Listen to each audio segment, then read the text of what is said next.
कत्ल होगा, शहादत होगी निर्मल महतो की, शहादत होगी सुनील महतो की, और टाटा में असिस्टेंट जीएम के पद पर काम करेगी एसएसपी पत्नी। हम सवाल करेंगे, ये सवाल करने का हमको हक है। शहादत देंगे सुनील महतो। आज उनकी विधवा मां रो रही है, आर्थिक दंड स्थिति का सामना कर रही है, और एसएसपी की बीबी या फ्री फोकट में जनरल मैनेजर पद पे काम करेगी।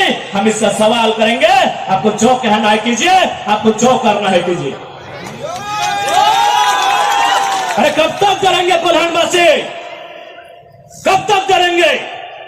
कब तक इनकी गुलामी सहेंगे?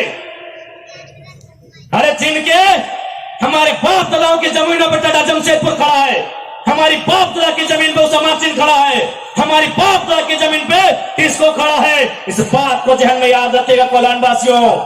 आज कोल्हांचल से ये टाइगर ये संदेश लेके आया है कि अब हमें डरने की नहीं, अरे मरना पड़े तो मर जाइए, लेकिन आने वाले पीढ़ी के भविष्य के लिए आज हमें इस लड़ाई को लड़ना होगा।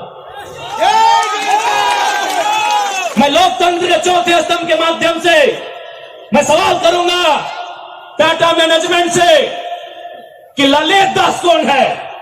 Who is Lalit Das? What is his ability? उसकी योग्यता क्या है? कौन है ललित दास? उसकी योग्यता क्या है? कितना तक पढ़ा है कि आज सीएसआर को संभालेगा, आज IL6 में नौकरी करेगा, सारा चीज का गांव गलजुड़ा, एक नहीं 18 गांव टाटा की योजना है, और छत्तीसगढ़ का रघुवर दास जी का बेटा ललित दास यहाँ IL6 में नौकरी करेगा, सीएसआर को संभालेगा। हम सवाल करेंगे, पूछेंगे मैनेजमेंट से, छापिए इसकी हेडलाइन में कि जयराम महतो टाटा प्रबंधन से सवाल करता है, जमशेदपुर की टाटा प्रबंधन से, कि ललित दास कौन है, क्या है उसकी योग्यता। बाहर बादशाह मजाक बना के रख दी है, कत्ल होगा हमारा, लहू बहेगा हमारा, हमारी लहू से स्वर्णरेखा की नदी लाल होगी, हमारी लहू से दामोदर की नदी लाल होगी, और ललित दास माला माल होगा। हम सवाल भी करेंगे और बवाल भी करेंगे, इस बात को लिख लीजिए। आइए सामने टाटा के प्रबंधन, और हमें उत्तर दीजिए कि ललित दास कौन है, क्या है उसकी योग्यता।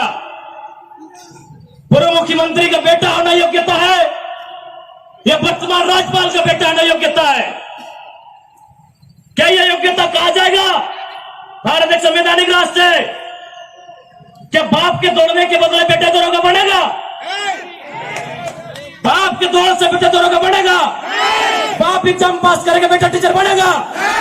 तो पूर्व मुख्यमंत्री है चाहे वर्तमान राज्यपाल रहे, ललित दास कौन है, हमको हिसाब किताब चाहिए। राज ना ये चुनावी भाषण देने आए हैं, न राजनीति की बात करने आए हैं, एक संदेश लेके आए हैं कि कोयलांचल और कोल्हान के लोगों, हम दो हमारे दो नहीं, बिल्कुल इस भ्रम में मत रहिए, हम दो हमारे दो नहीं, तीसरा पैदा कीजिए, उसको निर्मल महतो बनाइए, उसको हथियार से लेस कीजिए। अरे कैसे लड़ेंगे आप इनसे? 20 लाख करोड़ की प्रॉपर्टी है इनकी, आप ऐसे लोगों से लड़ पाएंगे? आपका टीचर बेटा लड़ पाएगा? आपका वकील बेटा इनसे लड़ पाएगा? आपका डॉक्टर बेटा इनसे लड़ पाएगा? इसलिए आज कोल्हान और कोयलांचल, हम दो हमारे दो नहीं, तीसरा पैदा कीजिए, उसको निर्मल बनाइए, और उन पैमानों से युद्ध के लिए तैयार कीजिए, आपको बचाने कोई नहीं आएगा। अरे आप किससे उम्मीद करते हैं? एसएसपी, आपको जानकारी होना चाहिए, एसएसपी टाटा का साथ देते हैं। हिंदू मुस्लिम का राइट होता है, 44 मुसलमानों की दुकान तोड़ी जाती है, उस समय धारा 144 होता है, लेकिन टाटा रातों रात रोड बनाता है, धारा 144 का कहीं जिक्र नहीं होता है। आपकी सुरक्षा कौन करेगा बताइए? कौन करेगा आपकी सुरक्षा? ये हम आप बताइए हमें, कौन करेगा आपकी सुरक्षा? आज ये डोबो का वीडियो किसी हो, कोई डोबो का सीओ है, पहले मैं कहना चाहूंगा यहाँ बहुत सारे पुलिसकर्मी हैं जो ईमानदार हैं, उनको नमस्कार है।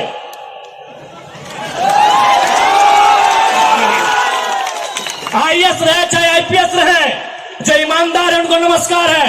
अगर कंपनी में भी ईमानदार लोग हैं तो ईमानदार उनको नमस्कार है। लेकिन सुनने में आया है कि डोबो का सीईओ 20,000 रुपया प्रति एकड़ अपने बाप का जमीन मोटेशन करवाने के नाम पे मांगता है। ऐसे सीईओ को जो डोबो का सुनने में आया है उसको तो हम होने में लेकर डुबा दीजिए। इस बात को हम चिन्ह ठोकते कहेंगे। उसका बाप का जमीन है क्या? 20,000 नहीं, 20 पैसा नहीं मिलेगा, 20 पैसा नहीं मिलेगा। वीडियो का बाप का जमीन है, सीईओ का बाप का जमीन है क्या? लेकिन आपके बाप का दादा का यह जमीन है। ये 4,000 साल से हम यह खेती बाड़ी करते हैं, ये हमारा प्रमाण है। अरे अब तो दुनिया के वैज्ञानिक मान रहे हैं कि सबसे पहला इंसान सिंहभूम से निकला था। आप गर्व कीजिए अपने इतिहास पर, आप गर्व कीजिए अपने इतिहास पर। ये हम नहीं कह रहे हैं, ये दुनिया की रिसर्च की टीम कह रही है कि जब दुनिया जल में था और जल से जो मिट्टी का कण पहले बाहर आया था वह सिंहभूम का इलाका था। ये दुनिया की रिसर्च टीम कह रही है। यानी ये जमीन हमारी है, ये भूमि हमारी है। और आज यहां हम बेगाने बन के बैठे हैं, आज यहां हम दर बदर की ठोकरें खा रहे हैं। आज हमारे यहां कत्ल किया जा रहा है और एकदम साल दर साल किया जा रहा है। 77 में, 87 में, 97 में, 7 में एकदम कंटिन्यूली हमारा कत्ल किया जा रहा है। और आज हम हाथ धर के बैठे हैं। आज हम कहना चाहेंगे, आज बिल्कुल अगर हम होते निर्मल दा के समय, यदि हम होते सुनील दा के समय, कसम से आंख से आंसू नहीं बहाते, कसम से आंख से आंसू नहीं बहाते। उनकी मौत के साथ साथ और 100 लोगों को मरने के लिए तैयार करते हैं और आंख से आंसू नहीं, उनको नदी में बहाते हैं जो उनकी मौत का कारण बने थे। हमने आंख से आंसू बहाया, हमने अनाथों जैसा अनुभव किया कि हमारे लीडर चले गए। अब रोने का समय नहीं है, अब बिलखने का समय नहीं है, इंतकाम का समय है। क्योंकि आने वाला 20 साल बाद आने वाली पीढ़ी ना वो निर्मल दा को पढ़ने का समय जुटा पाएगी, ना वो बिरसा मुंडा को पढ़ने का समय जुटा पाएगी, ना वो शेख भिखारी को पढ़ने का समय जुटा पाएगी। आने वाली पीढ़ी सवाल भी नहीं कर पाएगी। इसलिए आज आपको अपने हर एक घर से, हर एक परिवार से एक एक औलाद को, चाहे बेटा या बेटी रहे, एक एक औलाद को फौलाद बनाना होगा। ये आज मैं कोल्हान वासियों को कहना चाहूंगा।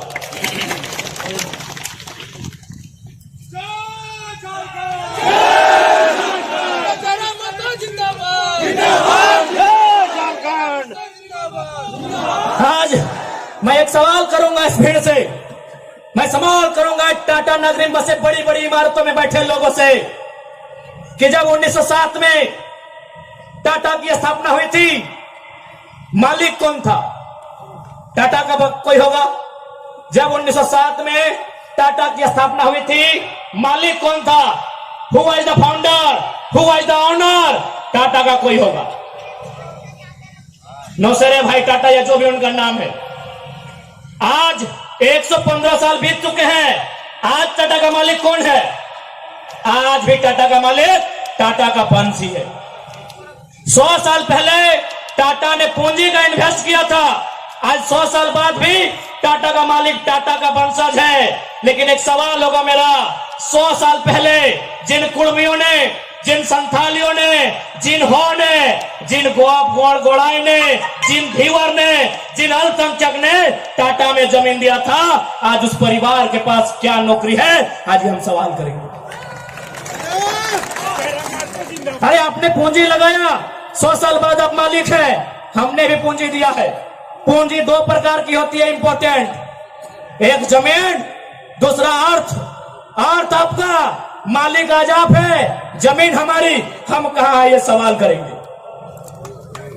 ये कैसा देश है जो कहते हैं ये गांधी का देश है, ये किसानों का देश है?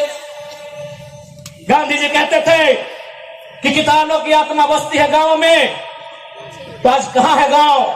आज कहां है किसान? केवल पूंजीवादी का हावी, आज चारों तरफ केवल कैपिटलिज्म के लोगों का दबदबा। ठीक है, हम विकास के विरोधी नहीं है।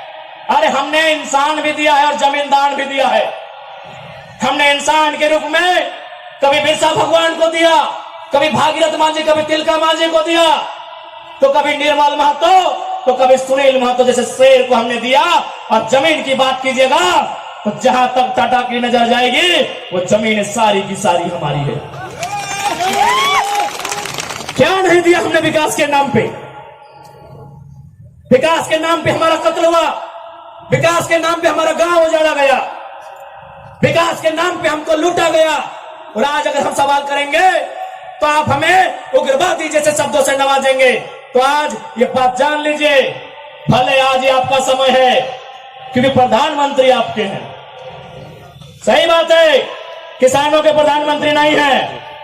भले आप भावनाओं में वोट देते हैं, आज फिर किसान आंदोलन कर रहा है, किसान 700 मर चुके हैं। ये किसानों के प्रधानमंत्री नहीं है। अगर ये किसानों के प्रधानमंत्री होते तो एक रूल बनाते। 1984 तक टाटा ने जो 15,000 एकड़ जमीन का अधिग्रहण किया है उसमें मात्र 3,000 एकड़ में प्रोडक्शन का काम हुआ है। मात्र 3,000 एकड़ में कंपनी का एस्टेब्लिशमेंट किया गया है। यदि ये देश और ये वर्तमान के प्रधानमंत्री अगर किसानों के होते तो एक फरमान जारी करते कि बाकी जो आपके पास 12,000 एकड़ बचा है उसे पोल्ट्री फार्म खोलना है क्या? उसे पोल्ट्री फार्म खोलना है? जी नहीं, रियल एस्टेट को बेचना है। हमारी जमीनें टाटा डिसाइड करेंगे रियल एस्टेट को बेचना है। इसलिए अगर सच में ये किसानों के प्रधानमंत्री होते तो एक नियम बनाते, और ये नियम है भी, बकायदा न्यायालय में चर्चा हो चुका है कि यदि किसी कंपनी ने जमीन लिया है और उस जमीन पे काम नहीं हुआ है तो रैयत को वापस लौटाना चाहिए। टाटा ने 15,000 एकड़ जमीन लिया है, मानते हैं 3,000 एकड़ पर इन्होंने काम किया है, चलिए 3,000 एकड़ एक्स्ट्रा, अभी भी 10,000 एकड़ जमीन है जो इनके कब्जे में है, वो यहाँ के रैयतों को वापस मिलना चाहिए। तब मानेंगे ये गांधी का देश है, तब मानेंगे किसानों का देश है। आप बोलेंगे हम मान लेंगे, दीजिए 10,000 एकड़ जमीन वापस, तब मानेंगे किसानों का देश है, तब मानेंगे महात्मा गांधी का देश है। आज और तमाम जितने भी IAS, IPS मिनिस्टर, आज अगर मैं साफ कहूंगा कि संविधान की जितनी हत्या उग्रवादी आतंकवादी करते हैं उससे कहीं ज्यादा वो IAS, IPS और मिनिस्टर संविधान की हत्या करता है जो पूंजीपतियों का साथ देता है।